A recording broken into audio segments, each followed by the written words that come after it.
All right, good evening, everyone. Welcome to today's council meeting. We'll call the meeting to order at 5 p.m. Before we get started, I want to acknowledge that the land on which we gather is Treaty 2 land, traditional territory of Anishinaabe, Cree, Oji-Cree, Assiniboine, Dakota, and Dene peoples, and the homeland of the Red River Métis. We affirm our commitment to moving forward in partnership with Indigenous communities, including the national government of the Red River Métis, in a spirit of collaboration and reconciliation. We don't have any amendments to today's agenda. So, motion by Councillor Ray, seconded by Councillor Stakilo, that we accept the regular council meeting agenda as presented. All in favor? Opposed? Seeing none, that's carried. And moved by Councillor Daly, seconded by Councillor Ray, be it resolved that council waives the reading and accepts and approves as circulated the minutes from our following meetings. We had a regular council meeting on May the 11th and the special council meeting held on May the 19th. Any questions or comments about anything in the minutes from those two meetings? All in favor of the resolution? Anyone opposed? Carried. Thank you. Moved by Councillor Bellemare, seconded by Councillor Stakalo. Be it resolved that council accepts the information presented by Fire Chief Cam Mabry. So we'll wait for the vote because we'll hear for the presentation first because it better be good, hey? Cam? Yeah, so we can, the floor is yours. Take it away. Alrighty, thank you. So, been invited today to give the first quarter report for the Dauphin Fire Department. So we're covering January 1st to March 30th. The first diagram that you see on the first page of the memo just indicates 5-year analysis over the first quarter from 22 to 2026. During the first 3 months of this year, we responded to 60 emergency calls, which is a 23% over the same time period last year. However, it's nothing new because in both 23 and 24, we're similar in volume with 59 incidents in each of those periods. So we're hoping that it trends the same as 23-24, which was a lot less in calls than 2025 ended the year off with. Our false alarms, as many can guess, have remained the largest call for service. We had 37% of our calls as compared to a slight increase from 2025, and the second largest number continues to be motor vehicle collisions at 15 calls, which is also an increase over last year, where there were only 10 during that same time frame. So 37% of our time spent with false alarms, 25% on motor vehicle, followed by kitchen fires and EMS lift assist, both coming in at 10%. The other ones were quite substantially less. The structure fires, one thing to note out of that was that we have had 3 structure fires, one quite large one with the Queen's Apartments. All of those as a result of cooking fires, unattended cooking. And unfortunately, it was only one of the properties. All properties were insured by the owners, but because there was renters in them, 2 of the 3, they had no tenants insurance on their contents and belongings. So it is something that we encourage through the fire department, is that all tenants get tenants insurance and check that out. And we also encourage property owners to ensure that their tenants have contents insurance so that they're looked after as well. When it comes to training, we've been busy with that and we continue to be busy. So we had 3 members that traveled to Brandon for their firefighter level 1 practical exams, and congratulations to Riley Lobert, Sam Smith, and Alexei Vlasov. All were successful in their practical, and this Wednesday they'll be doing their written exams in order to finish off that accreditation. Out of those, we also have some that are traveling to Brandon this weekend to do their hazardous materials training and exams. That is another component of their firefighter level 1 to finish it off. So Alexi will be going for that, along with 3 others that have previously completed their firefighting exams. So we wish them all the best of luck. On the weekend of April 10th to 12th, we had 4 members that traveled to Roblin to take training in ice rescue. That's the first time in a number of years that we've been able to host the ice rescue training in this area. It was being revamped by the Emergency Services College. So we finally had the opportunity to host, and we did it in Roblin just because of the proximity with Goose Lake, the fact that the lake is aerated, it's very close to their fire station. So we've agreed that it's ideal location for surface water rescue and ice rescue training, and we're looking to host another surface rescue or surface water rescue training this summer. So over the 25th to 27th weekend of April, we also hosted a farm accident rescue seminar on behalf of our mutual aid district. So this brings attention to the techniques that are used for rescue or recovery with industrial entrapment and common agricultural accidents. We had a few members of DFD take part, but we also hosted 2 members from Pine River, 1 from Roblin, and 4 from Swan River as part of that training. So it's also bringing a bit of economy into our community as well with that weekends. At the end of May, this weekend specifically, we're going to be hosting a school bus rescue seminar over 2.5 days. This assists students with the knowledge and practical skills required with mass casualty motor vehicle incidents. We typically host this program once every 2 years. And again, we have several members of Dauphin that are enrolled in the training, and we'll be working alongside others from Ethelbert, Roblin, and Swan River fire departments once again. Our mutual aid district is currently putting together a training plan to begin in September and continue through June of next year. We typically get together with the 11 fire departments in the district, decide what courses are needed, and then make our submission to the Emergency Services College. They in turn put the requests out to the instructors across the province, and that's how the dates are finally determined. So once we have dates finalized, then our students can begin their enrollment in a variety of specialized training opportunities, from the mental health awareness programs to fireground management, which is a strategy and tactics, pump operations, emergency vehicle driving skills, the surface water rescue, ice rescue, along with a few others that are out there. In other information, last year we were working with Sputnik Architecture out of Winnipeg, and they had finally delivered their final report and cost projection for the fire station. So we had asked for a Class C cost estimate for the fire department addition and all the other work, and it had an estimated range that it came back between 5.6 to 6.5 million. The pricing for this project was based on the complete drawing package that was prepared by the consultant team. The consultants also stated that the fire station is structurally serviceable but exhibits aging infrastructure, localized moisture damage, and functional inefficiencies. With targeted roof and envelope rehabilitation, improved mechanical integration, and space reorganization, the facility can continue to operate safely until full replacement or a major retrofit, which is what we were looking at, was just retrofitting a lot of the items that are in there. Fully realizing that there's obviously not enough funding available to take on the entire project at once, Justin Tokarczuk and I have met, and we've prioritized a list of items that require attention, starting with the roof rehabilitation in conjunction with the electrical upgrades and HVAC considerations. So we're hoping to have estimates on some of that work ready for the 2027 budget, and we'll obviously be exploring some potential provincial and federal grant programs to assist with those project costs. Also, the exciting news, for the first time since 2019, we're currently at a full number of roster of membership on the department. So in looking at our members, we have 5 with firefighting level 1, 14 that have completed their level 2, 6 in the process of completing their firefighting level 1 before July 1st of this year. And then the recent recruiting efforts have bolstered our memberships, where we'll hopefully have 17 individuals start their formalized training for firefighting level 1 this September. So those individuals are on the department. They're taking part in training right now, just not the formal level 1. So we had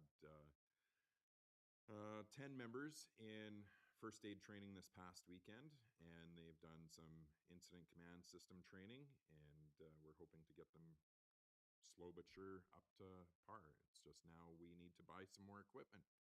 So we don't have enough we don't have enough helmets for every head that's on the department right now. So, and with the equipment, it's not off the shelf stuff because it has a lifespan to it. So when we place the order, there's a production time and the delivery time. So we're hoping that it's shipped on Monday from Philadelphia, or Pittsburgh, one of the two. Pirates, you were mentioning. And then by the time it gets here, and then we should have enough lids for everybody. So having a full roster also takes a bit of pressure off of our existing members who are trying to balance their personal life, career in the fire department. And we just wanted to show as well, so the graphic that's at the bottom of the page 5, because of, now having a full roster, you can see that in 2005, the year I picked that wasn't just because it was a 20-year analysis. In 2005, we had 19 members on the fire department, and we were on call basically every single weekend. There was a core group that stuck around all the time in order to do that, and we had nowhere near the call volume that we currently have. So since 2005 to 2025, I believe I didn't write it down here, I don't believe, an 83% increase in our calls. It was 144 in 05 compared to 264 last year. So, and the trends are just showing that it's ever increasing. So you can see that some years drop below that. 2020 was a low year after being up there for so long. 2011 was kind of an anomaly. That was our flooding year. So we went from floods in the spring to fires in the fall and everything and anything in between. And that was 260 calls in 2011. And now we're hitting 264 last year. So it's nice when we can run a full roster because it takes a lot of the pressure off of everybody else. So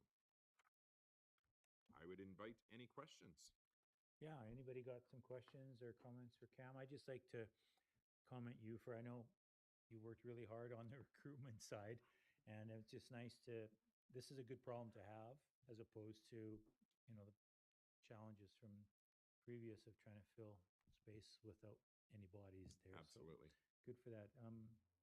Kathy, or you want to start over there? Just a math thing. I'm looking at, I think, 42 people with 17 new and 14. Yes. Yes. Okay. Yeah. Like that's like the highest ever, isn't it? No. No? No, Okay. we've When had were we higher last up? numbers, probably 2017, 2016, Okay. somewhere in there. Okay. I was just thinking in terms of We room, had right? 45 was our top that we had ever. Okay. So, I was just thinking in terms of renovation, like lockers and space for yeah. people. So, okay. So I think we only have 1 or 2 people that are double bunked right now. Okay. So Well, it's a good problem to have. it right? is. Yes. Wow. Daly, you had a question? I did. It has nothing to do with this report, but just a question I was asked about this bike race that's coming up that we didn't have last year. Somebody asked what happens to the fire department and the race if a fire call comes in while the race is going around in front of the fire hall. And I said, I don't know. I'll ask the chief. He's coming on Monday. So we've notified our members, and we're coming up with a plan. And it is responding to the back side of the fire hall. So hoping that it's not much of a delay. But if there is a call, we are going to have to depart from the front, and it'll be a matter of moving the barricades and responding along the one lane. So, yeah. Does the race go in front of the fire hall? I thought It does. It shuts down everything in front. It I thought shuts it down went from down. 2nd to 2nd Street to 1st Avenue to Main Street. Because I thought it was just a 1-block radius that they were racing on. No, it ended up to be right in front of the fire hall this year. So I do know that our deputy city manager has also been in touch with the organizer and has said, in the event of the emergency, the race stops and the emergency response happens. Yeah. So there is communication in that regard. Departing was the one thing, but it was responding to, because you can't identify everybody's vehicles, right? Not everybody has a flashing red light in their vehicle. I don't run a flashing red light in mine, so. As long as your guys know that don't have the flashing Yeah, lights. We would just Yeah. request that if this ever happens again in the future, that takes on a different route altogether. Yeah, you can probably push it up a block or push it over a block just so that because I didn't look carefully. I thought it went up by the Watson Arts Center, and it was 1st, Main, 2nd, 1st, but not 2 blocks down. Mhm. Yeah. It Yeah. was, because I voiced some concerns over it last year when it was first proposed and it was altered to first. So second, first, main, but this year's plan shows second, first, main. Yeah, it's not our race technically, Mhm. so yeah, that was a oops or, but good point. Other questions for the chief? Just, are you, just with the renos, do you want to, I mean, I'm sure you've talked about this for long-term planning, new versus repair. What are your thoughts? That's why we did the analysis, was to find out, what kind of skeleton are we dealing with? And they said it's fine. Um, and, with the cost of a brand new facility would be much higher than that 6.5 million for a total, um, bring it up to code renovation and addition. So in speaking with some friends in Winnipeg, and they're building some new stations around there, the only difference would be is that they have living accommodations in theirs. So they still have the kitchen and everything that we have. They just have bunk rooms.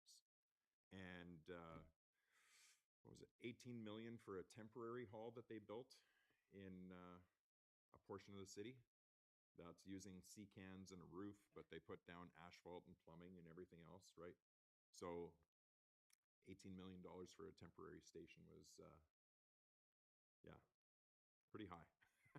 Yeah, thanks. So Yeah, for something permanent, I think it'd be a lot more. I guess back in the day, 6 million got you. I guess it doesn't even get you daycare these days. So probably a fire hall Yeah, would it's be a much little bit more. cheaper Yeah. than a daycare. So No, but it's an interesting comment, and I think that, for future council, for sure, to discuss um, the city shop as well. And I know that in a lot of municipalities, they have a great big building that has public works on one side, fire department on the other side, you know. So I don't know if that's something to think longer term. And if you're going to spend 18 million, spend 30 million and get some efficiencies, scale, and other things. But I don't know if that's even something for a future council to think about. But just one last thing, and this is, again, not related directly to your report, Campbell. You did mention that agricultural safety stuff. mhm. In the past, speaking with Reeve Sursky, he is very concerned about we don't have a dangerous good route around the city necessarily. And he has mentioned at several meetings in the past about if an hydrous ammonia truck flips over in town or whatever, how disastrous would that be? Very.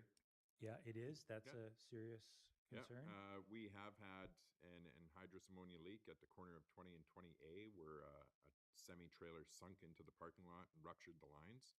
Thankfully, we had a wind coming from the north at the time, and we just had to shut down the highway until their emergency response team was able to get on scene and offload the product.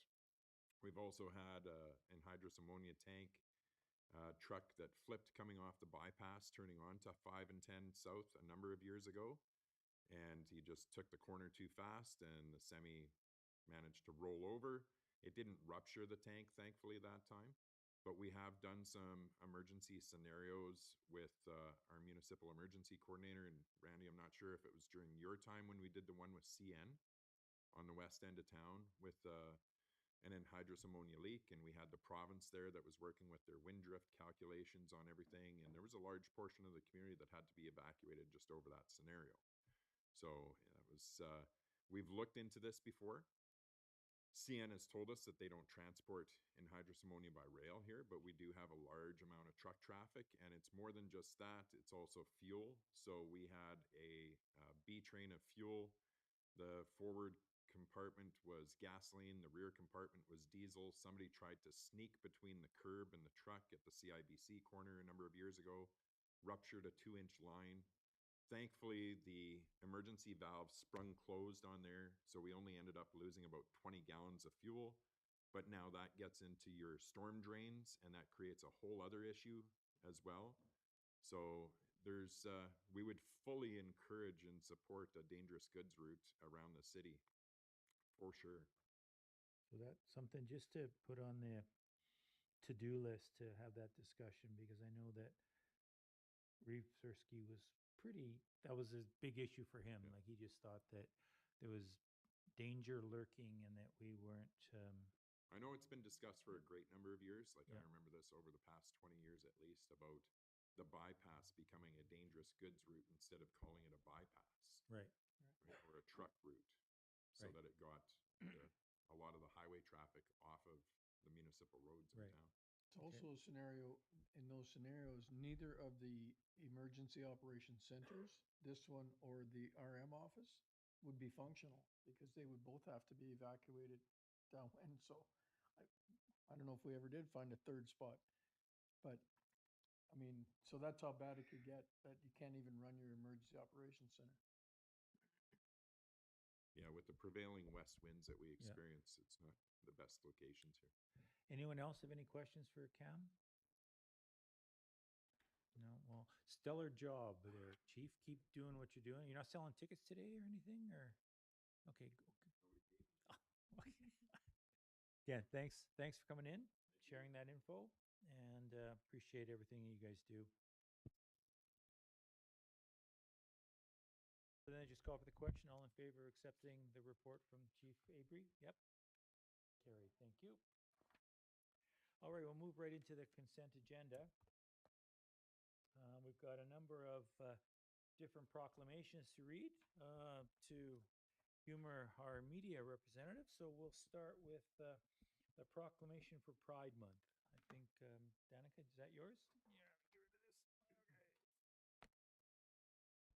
Okay.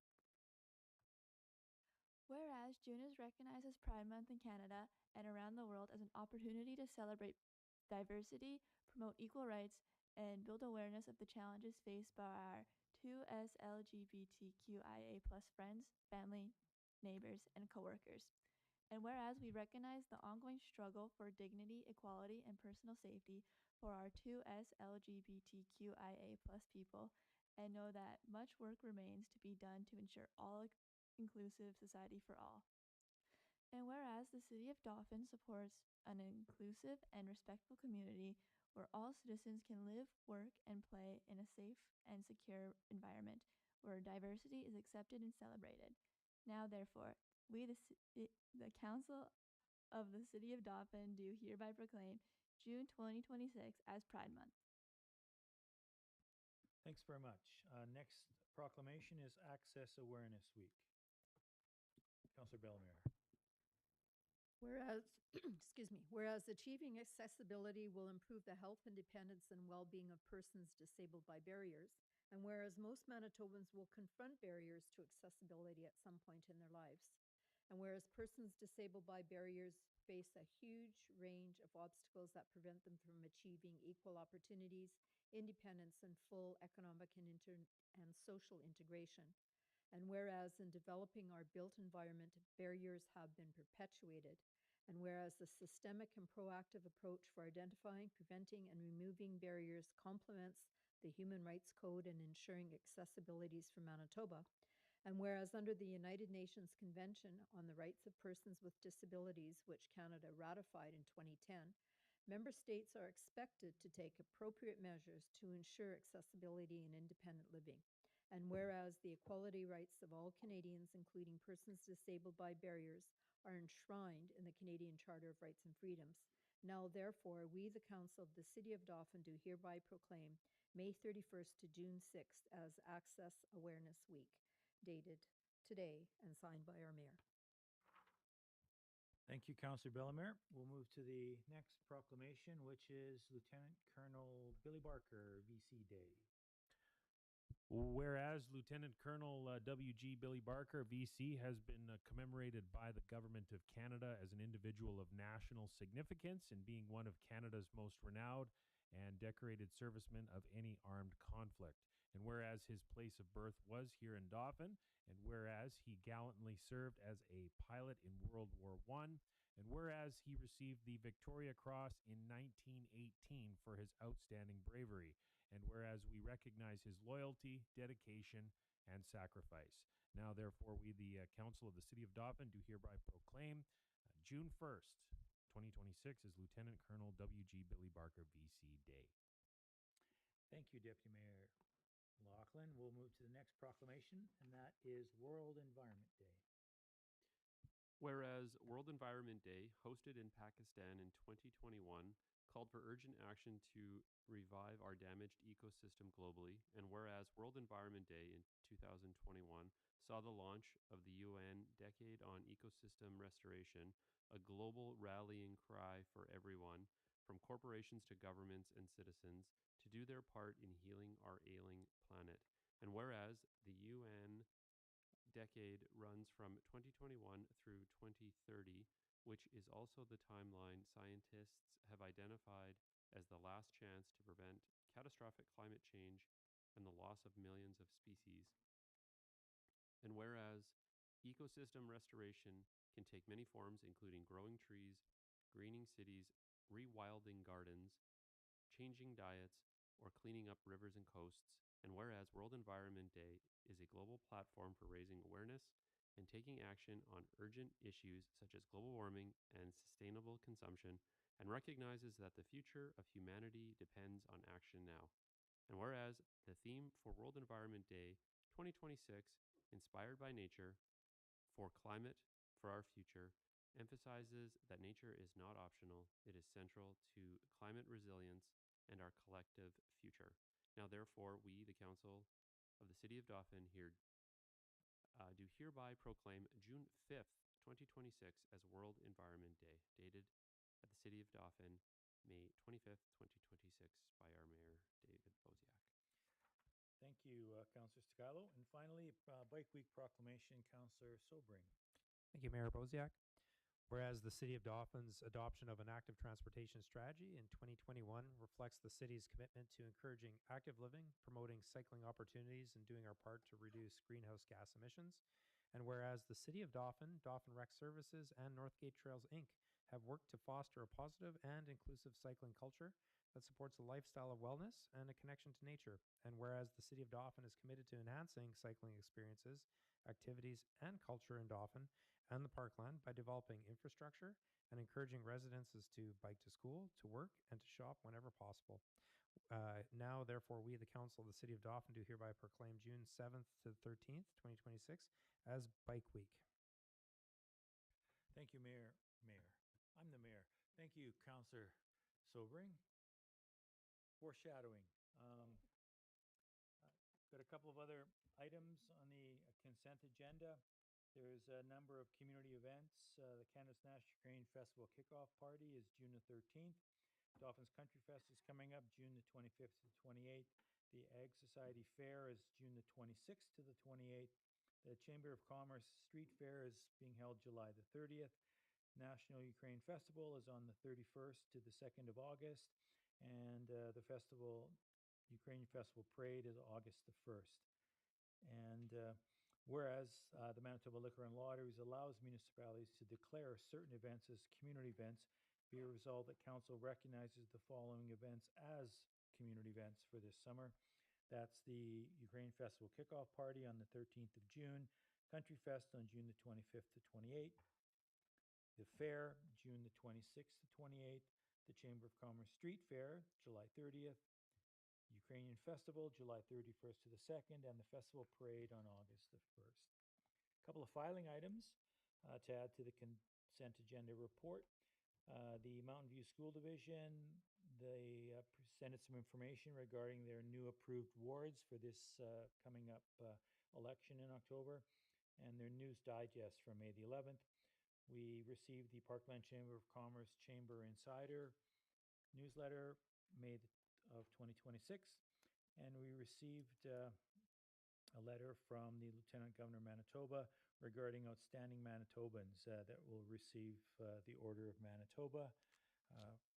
Former resident received that recognition, and news release from the Premier regarding new paramedic training, which was publicly announced at the State of the Province event a couple weeks ago in Brandon, and Dauphin is going to be hosting the first cohort of that training at Assiniboine College starting in January. So that's good news for us. So with that, Motion by Councillor Ray, seconded by Councillor Bellemare, that we accept all items listed in red under the consent agenda be approved. Question, there's no questions or comments. That's the whole point of having the consent agenda. All in favor?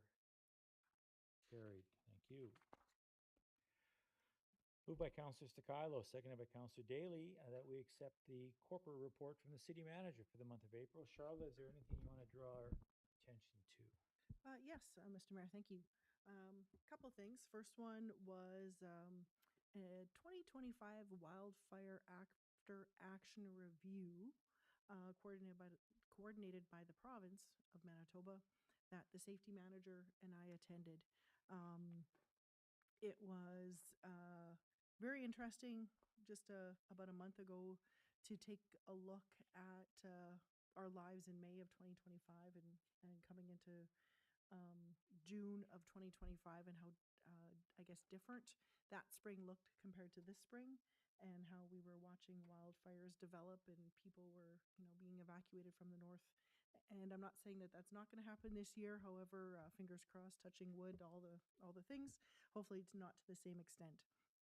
The city of Dauphin was chosen to participate in this after action review, and the safety manager and I, kind of admitted it's like I think our role felt very small in comparison to other agencies and groups and communities and whatnot. However, the discussion that we had with the reviewers, who were from the Alberta Government Emergency Measures Agency, it was very interesting they placed a lot of importance on the communities where the evacuees were sent, and picked our brain about the response, and asked some really interesting and hard-hitting questions about the province and the coordination and the communication, and we did provide a lot of feedback. And it was a great end to it, because the two reviewers, our community was the last or the second last. When they walked into City Hall, they said, "Oh my gosh, look at in your lobby, you've got some really great merchandise for City Tourism Dauphin and whatnot." So they went and did their shopping for their family members back home and were taking souvenirs back. So they also commented that they really liked the vibe of this small little city in rural Manitoba, and Dauphin exceeded their expectations when it was on their list. So that was really great. And then I will end by saying the 2026 census is happening right now. It's not too late to fill it out, so we definitely encourage residents to fill out their census papers. If they did not receive a paper copy or an electronic code, Statistics Canada has a website, census.gc.ca, as well as a census helpline where people can call, get access, and be counted. Municipalities use the census information for a lot of reasons. A few of them that are kind of top of mind when we're doing portioning contributions, just like our City of Dauphin and Arm of Dauphin Recreation Agreement, as well as it's coming up on this agenda, Parkland Regional Immigration Committee Funding Agreement. It is used to determine the percentage that a municipality pays for policing. It is used to fund municipalities for some of their grants, like our operating fund, and our recycling grants. So very important. We know that our community is growing. We know that we're getting busier. We'd love for that number to show that. And that concludes my report. Thanks, Charlotte. Any questions for Charlotte from any member of council? I call for the question, then all in favor of accepting her report. Anyone opposed? Carried. Thank you. Moved by Councillor Bellemare, seconded by Councillor Ray, be it resolved that the finance accounts, having been examined by council, be hereby authorized and approved. We had 20 checks in the recent run for a total of $209,994.21, and 4 electronic fund transfers for a total of $32,572.45. There were no voided checks in the current or the past range, and we had an additional 6 electronic payments totaling $185,786.73. Questions or comments? Seeing none, call for the question. All in favor? Opposed? Carried. Thank you.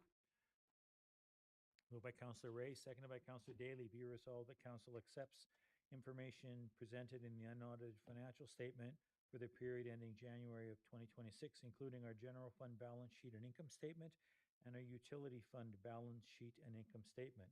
Any questions or comments regarding those reports? Call for the question. All in favor? Opposed? Carried. Moved by Councillor Daly, seconded by Deputy Mayor Loughlin. Be it resolved that Council accepts as information the reserve report provided for the period ending January 2026. Any questions or comments regarding that report? All in favor? Opposed? Carried. Moved by Councillor Sobering, seconded by Councillor Ray. Be it resolved that we accept as information the Protective Services report for today's meeting from the Bylaw Enforcement Officer, and that's for the month of April. Is there anything in that report that Council needs to discuss or bring highlight to? Call for the question. All in favor? Opposed? Moved by Councillor Ray, seconded by Councillor Bellemare. Whereas the City of Dauphin was granted a 120-space childcare facility project by the Manitoba Education and Early Childhood Learning Department in 2023, and whereas over the course of design, the project cost escalated to a value more than the province provided in the initial estimate for the project, be it resolved that Council accepts as information correspondence dated May the 13th from the Honourable Tracy Schmidt, Minister of Education and Early Childhood Learning, advising that the City of Dauphin has been approved for extra funds for the 120-space Prairie Park project, resulting in the total funding value now becoming $8,074,527.14. Further be resolved that the City appreciates the extra funding and is dedicated to ensuring the completion of the project.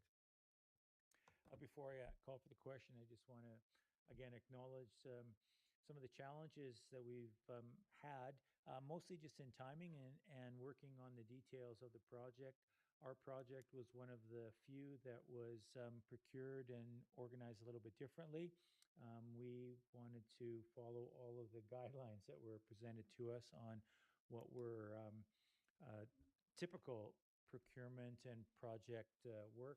And so the city adhered to that, and I want to commend Martine and Justin and Charla and everyone that's worked on this from an admin point of view in working out all the kinks and the details, and also acknowledge the province stepping up and basically, you know, helping us bridge the gap in the initial cost estimates and the actual pricing now that we've gone to tender. And so that process is in the works right now, and we anticipate a formal announcement with provincial representatives very, very soon, a kind of quasi shovel in the ground or some kind of event happening soon. But a lot of work over the last several years, but to get to this stage and to finally get knowing that we're going to be in the ground is very good news. So any other comments or questions from anyone? All in favor? Opposed? Carried. Moved by Deputy Mayor Loughlin and seconded by Councillor Stakalo. Whereas on April the 27th of this year, Council passed resolution number 2026-238, awarding the 2026 Road Improvement Program contract to Maple Leaf Construction, pending approval of our 2026 financial plan. And whereas subsequent to that date, staff was made aware of an additional and qualifying bid that warranted evaluation. And whereas at our regular meeting on May the 11th of this year, Council agreed to open and reconsider resolution from the April meeting, be it resolved that Council accepts as information a memo dated May the 21st from the Deputy City Manager outlining the 3 valid bids for Dauphin's 2026 road improvement program and recommending Messington Construction with a bid of $732,841.91. Further be resolved that Council agrees with the recommendation of the Deputy City Manager and awards the contract to Messington for that stated amount and authorizes the Mayor and City Manager to sign the contract on behalf of the City of Dauphin. Questions or comments regarding this resolution? All in favor? Opposed? Carried. Moved by Councillor Bellemare, seconded by Councillor Sobering. Whereas 7 municipalities in the Parkland have been working together for several years to put forth a concerted effort regarding focused immigration in our area, and are members of the Parkland Regional Immigration Committee.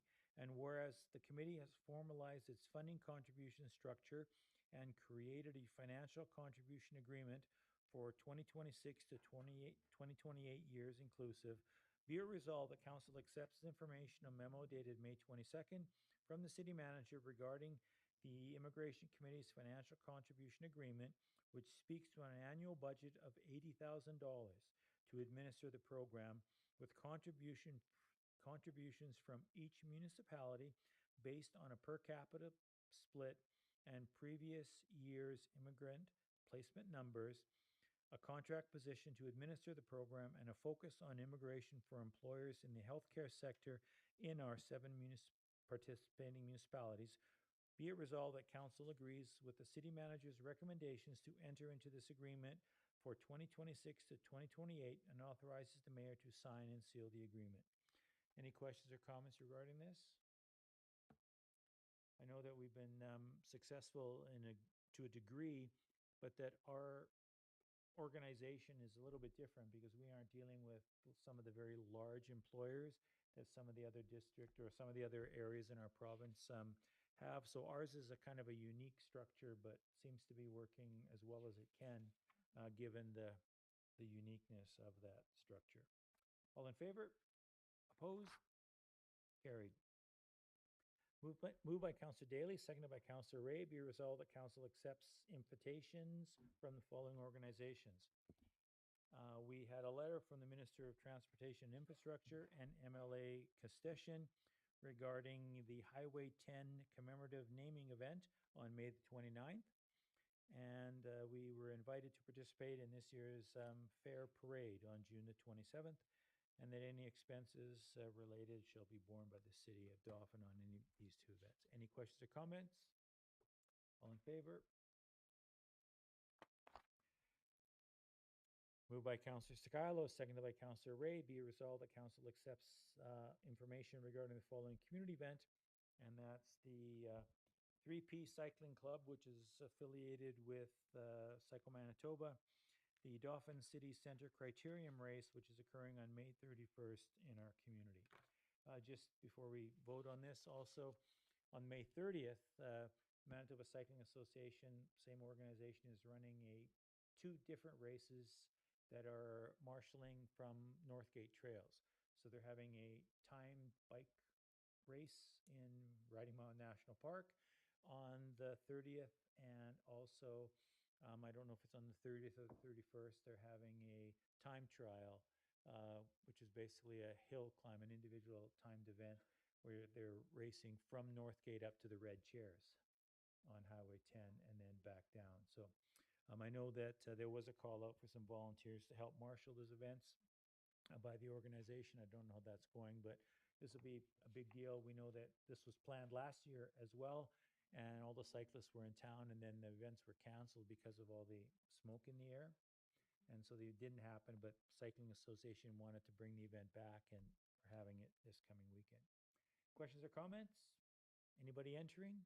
There's an open event. Ted, I saw you had your bike here at City Hall today. I don't know if e-bikes will be allowed, but all in favor? Anyone opposed? Carried. Thank you. All right. Final item before we recess. Moved by Deputy Mayor Laughlin, seconded by Councillor Ray, that we'll hear all of the council reports for today's meeting. So let's start over there with Councillor Daly, because he's ready to hit his button. Thanks, Mr. Mayor. May 11th, attended the last regular council meeting. May 12th, stayed at the city luncheon. On May 19th, I sat in the Assiniboine College planning meeting as part of my duties on the board of Assiniboine College, and bringing attention constantly to Parkland campus by the board. May 20th, attended Protective Services meeting here in Chambers. And on May 22nd, traveled to Brandon for the day for a vet study group meeting in the wrap-up of our 5 town hall circuit to get information on the vet service district's future. It was a very informative meeting, and we hope to have a final report into the minister, ag minister, by the end of June on that topic. That's it for me. Thanks, Councillor Daly. I'm going to get Councillor Ray up here. We're just going to go in order today, just to everyone can relax. Thank you, Mayor Bosiak. May 11th, I attended our last regular meeting. May 12th, I attended the Mayor's State of the City address at the WAC and then followed that up with a Sharps committee meeting on Teams. On the 14th, I attended the Moosehide campaign ceremony and walk at the Dauphin Friendship Center. 19th was a special council meeting on Teams. On the 20th, the CSWB project team had a Teams meeting with CCFSC. On the 21st and 22nd, I planted trees at the water treatment plant along Edwards Creek with Mayor Bosiak. And on the 23rd, I attended the PBR event for the first time and thoroughly enjoyed my time there. And that concludes my report. Thank you, Councillor Ray. Councillor Bellemare. Thank you. On May 12th, I attended the State of the City address, and that was a great theme. Mayor Bosiak, investing in the future. And I think when we look at the craft district, we see that as an example of investing in our future. On May 13th, I attended the climate adaptation workshop, and unfortunately, I can only attend part of it, but it was great to see the wide range of people at the table who are willing to roll up their sleeves and assist our Dauphin community as we plan strategies to mitigate future climate impacts. May 19th, meeting with the DDAC to follow up on the Decipher report for the Watson building, and also attended the special council meeting at noon. On the 20th, Riverside Cemetery meeting, and there is a groundskeeper on site, though the office is currently closed. So anyone who needs services can call the cemetery number and you will reach the office administrator. On May 20th, a Protective Services meeting with the RCMP and Chief Avery. And on the 23rd, the Chip and Soil Day at the Horse Barn. We actually ran out of soil. The lineup was steady all morning, steady, steady, steady. And this weekend, the long-awaited community yard sale is happening. Over 150 yard sales are occurring. And also, I'd like to say thank you to Wes from Dauphin Rec, who shoveled that load of topsoil into people's buckets for 2.5 hours on Saturday morning, no helpers. And then he worked at the bull riding event later in the day, so it's great to have supportive staff at the DRS. And that concludes my report. Thank you, Councillor Bellemare. Well, Student Councillor Danica, you're up. Okay, thank you. Since our last meeting, band students have returned from their trip to Moose Jaw. The DRCSS hosted the track and field zone competition in Dauphin, where athletes performed exceptionally well, with many advancing to provincials. Additionally, the DRCSS concert bands will be performing outside the high school tomorrow, May 26th at 7 p.m. for anyone interested in attending. Thank you. Councillor Stigalo. Thank you, Mayor. For myself, regular council meeting on May 11th. May 12th, I also was in attendance for the State of the City address. The 19th, special council meeting. On the 21st, we had an airport board meeting. And then earlier today, during the lunch hour, we had an economic development meeting. And that does it for me. Thank you. Deputy Mayor Laughlin. Thank you. For me, May 11th, that regular council meeting at City Hall. On the 12th, I too was at the State of the City address at the Watson Arts Center. On the 14th, we had a Chamber of Commerce meeting at the Dauphin Country Fest office, obviously getting ready for the street fair, so exciting times for that. The 19th, the special council meeting here at City Hall. The 21st, I too was at the airport board meeting. That was held at the airport this time. And as Councillor Bellemare mentioned, the citywide yard sale is this Saturday. Super exciting times. Just want to remind everybody to be safe when you're driving around town. Lots to check out. Councillor Bellemare said over 150. 169 yard sales have registered. Last year, trivia fans, 142 were registered. So it is clearly a success, and looking forward to having it year in and year out. So make sure you get the Parkland Shopper this Thursday, Friday too. The map of the town will be in there with all the yard sales. So exciting times ahead. And that ends my report. Oh, man. Councillor Sobran, would you like I don't to be know. next? Those are that's a hard act to follow. That citywide yard sale, but I'll do my best. Starting with the May the 11th was a regular council meeting. I was in attendance. May the 12th, I attended the Parkland Chamber of Commerce State of the City, and actually it was an excellent event. Mayor Boziak was very generous with his endorsement of our efforts as council and in our future endeavors. I think I'm allowed to say for those of us that are running in the next election. And I guess I just want to say I appreciate those kind words and leadership he's provided, and I hope to live up to some of those generosity that he's definitely shown. Um, the 14th, I attended the Brandon Chamber of Commerce, or sorry, Brandon Chamber put on the State of the Province, hosted by their chamber, and the Premier did the keynote delivery. It was excellent, lots of positivity, lots of mentions of investments throughout the province, some very big projects, very ambitious. Also, Dauphin was mentioned and a few times, so we were sure to give a woohoo and supportive. This government has been very active in this area, especially talked about the paramedics course being offered here through the college. Talked about some of the investments in Northgate, the daycare. There's lots coming, but last but not least, the Justice Center, which is this is going to be a big project coming down the pipe. The 20th, I attended a Riverside Cemetery meeting with Councillor Bellemare. Always lots of things on the go at the cemetery.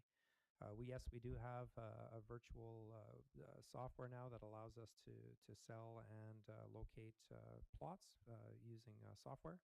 And so we're working on adopting that into our processes. So that should provide better service and accessibility to anybody looking for a loved one and the location, and it'll actually GPS you right to the exact spot. So anybody who is into genealogy or just locating, will be available on the public-facing website. On the 21st, I attended a Dauphin District handy van meeting. Efforts are in the works to fundraise for a new handy van, as always. We do put a lot of kilometers on at the Dauphin District handy van. We cover a large region. It's very, very busy, very needed. There is a raffle being offered with 2 WestJet tickets as the main prize. There's second and third prizes are also excellent, and all of the proceeds are going to support the purchase of a new handy van, or to pay the loan for the purchase of a new handy van, depending on how fast we have to get it. And finally, today we was in attendance at an economic development meeting here at City Hall with Councillor Stikilo, and we got a good discussion as always, and lots of exciting projects coming down the pipeline. So that ends my report. Thank you, Councillor Sobring. And just before we call for the question on all those reports, there's just a couple of things that I had an interesting interview with some folks from the University of Calgary on May the 13th, where they're doing a study on municipal government and issues related to governance and/or, do you have problems in your municipality? So it's kind of interesting to note that at AMM there seemed to be a lot of discussion about dysfunctional councils, dysfunctional relationships between council and staff, dysfunctional relationships between council and residents in the communities. And we haven't had much of that or any of that. But I just find it interesting that there just seems to be a lot of it going on. And so, to get this invite to participate in this study that is happening out of the University of Calgary was kind of interesting. I also want to mention that on the 14th, there was I attended the State of the Province event in Brandon, and as Councillor Sobering stated, it's always good to be there. And I know that we were able to have discussions with. We talked to the Premier, we talked to the Minister of Advanced Education and Training, Tracy Schmidt was there. We talked to Glenn Simard, we talked to RMLA Ron Kosteshin, who was there.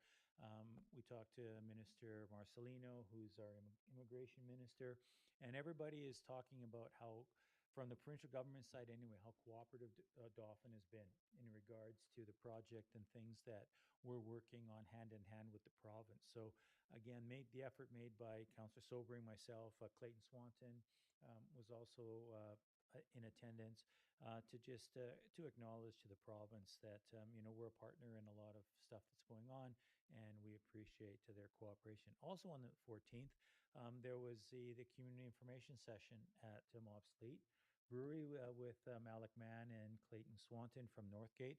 They were sharing information on the project that's currently occurring in Riding Mountain National Park with the expansion of Crawford Trail.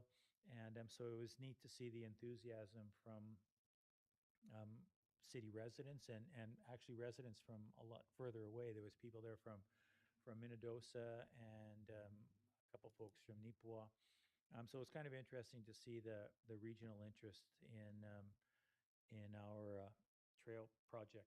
On the 15th, I attended the regional working group or a district regional working group in Gilbert Plains, and it was interesting in that just about every municipality is installing columbariums in their cemeteries or discussing columbariums in their cemeteries. And one municipality noted that they have a differential pricing structure, that columbarium locations that are on the sunny side in the top row are more expensive than the ones on the shady side on the bottom.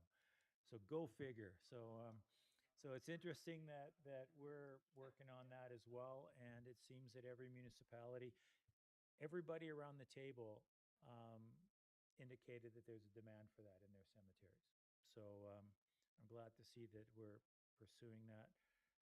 And then finally, like Councillor Ray indicated, I've been out planting some trees the last couple of days on the two different project sites through the